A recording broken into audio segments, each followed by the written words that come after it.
There comes a moment in a woman's life when she realizes she cannot keep abandoning herself just to keep other people comfortable. And for me, that moment did not come in my 20s.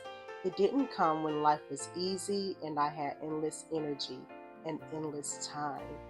It came later, in my 40s, after heartbreak, after emotional exhaustion, and after years of just surviving. If you're watching this right now, wondering if it's too late for you to begin again, I need you to hear me carefully.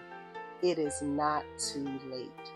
Not for your body, your mind, not for your spirit, your joy, and your future.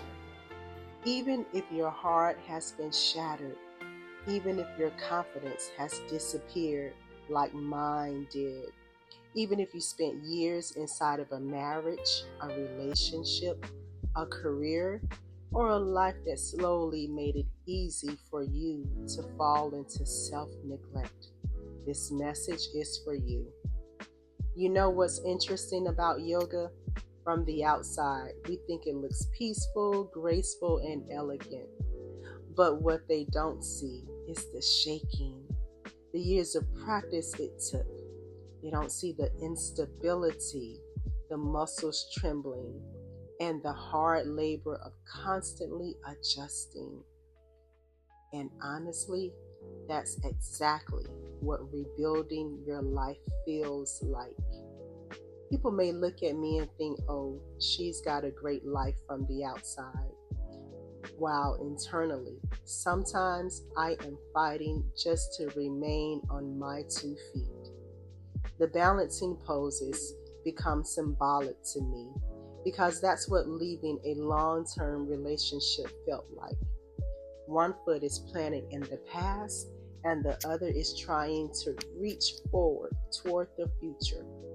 And for a while, you wobble, you grieve, you doubt yourself, you question your decisions, you wonder if you made the right choice, if you'll ever love again, or who you even are outside of being someone's wife, someone's mother, and someone's caretaker. And maybe the hardest question of all is, what if I fail at starting over again? Yoga taught me something powerful.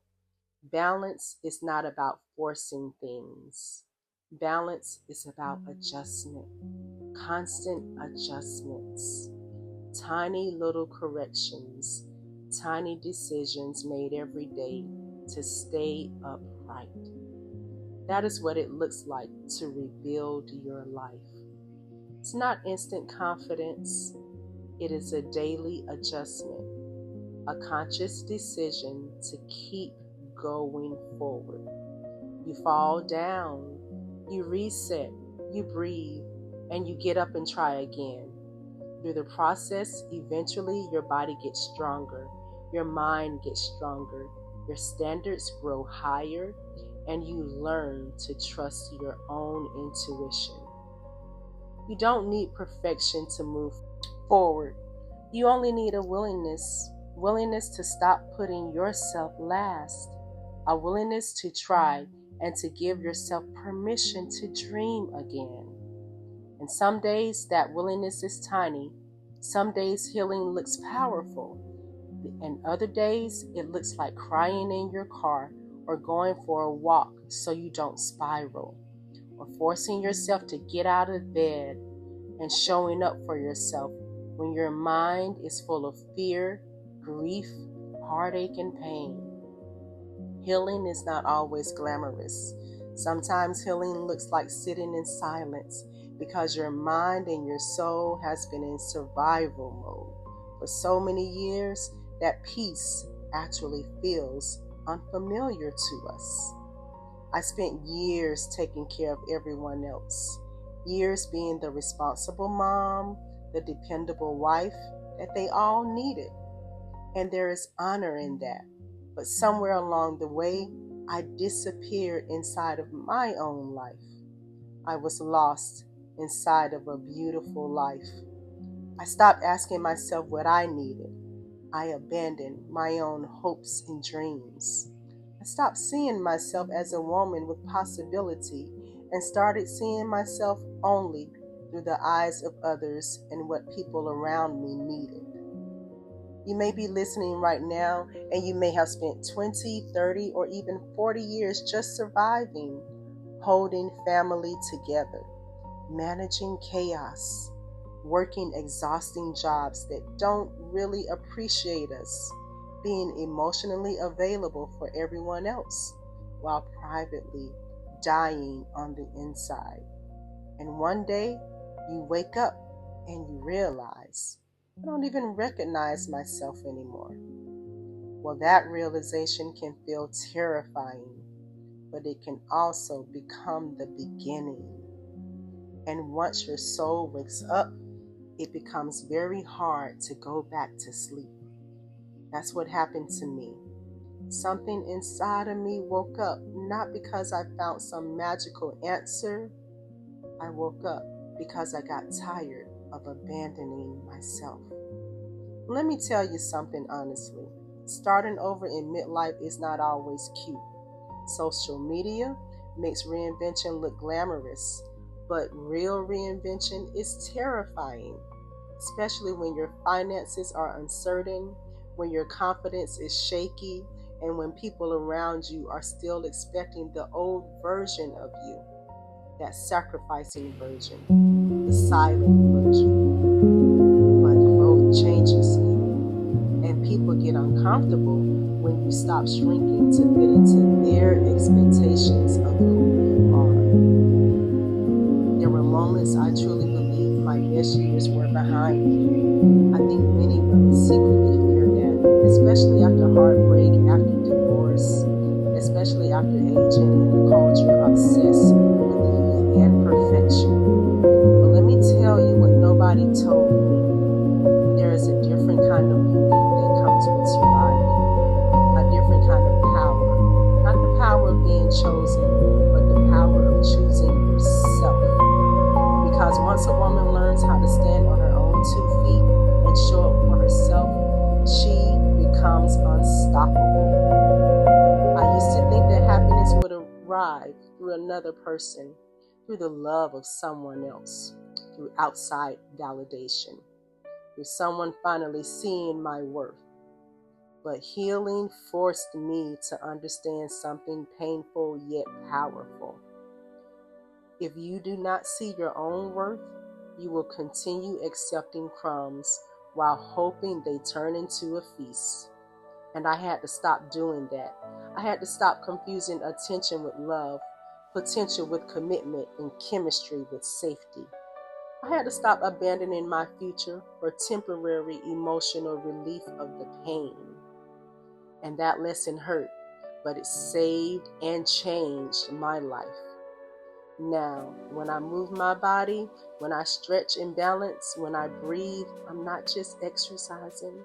I am reclaiming myself. Every pose is symbolic.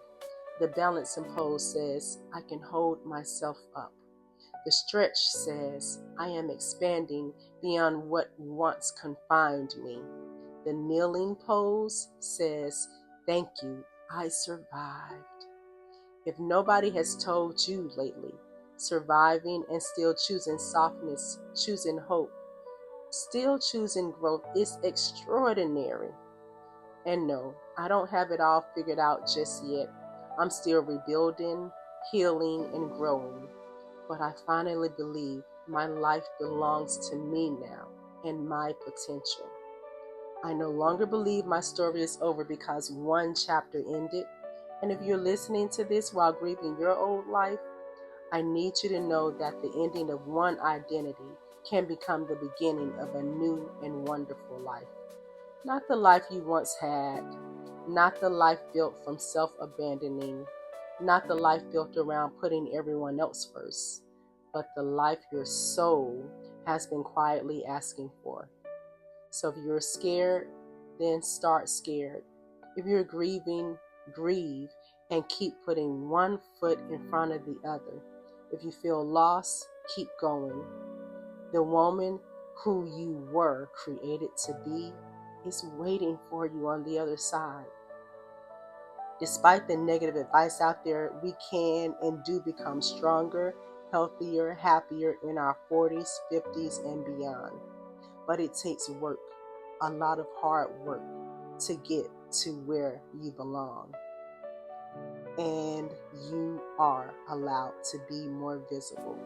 Your voice matters too. Give yourself permission to experience joy and laughter and whatever else your heart desires. But this time, do it from a place of self-love instead of desperation. Sometimes the breakdown was just the awakening. Sometimes our heartbreak was the interruption that our soul needed. Sometimes losing the life you wanted creates space for the life you were actually meant for. So breathe with me, stretch, stand back up, even when your legs shake, because strength is not the absence of trembling, my love.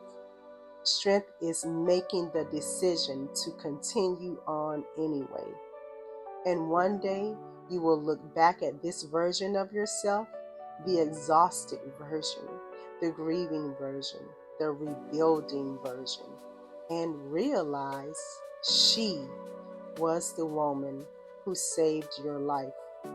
And maybe, just maybe, your future is far more beautiful than anything you were afraid to leave behind. This is Nikki Begins, and we are just getting started. Don't forget to like and subscribe to my channel. It helps this content get out to more women who are ready to change.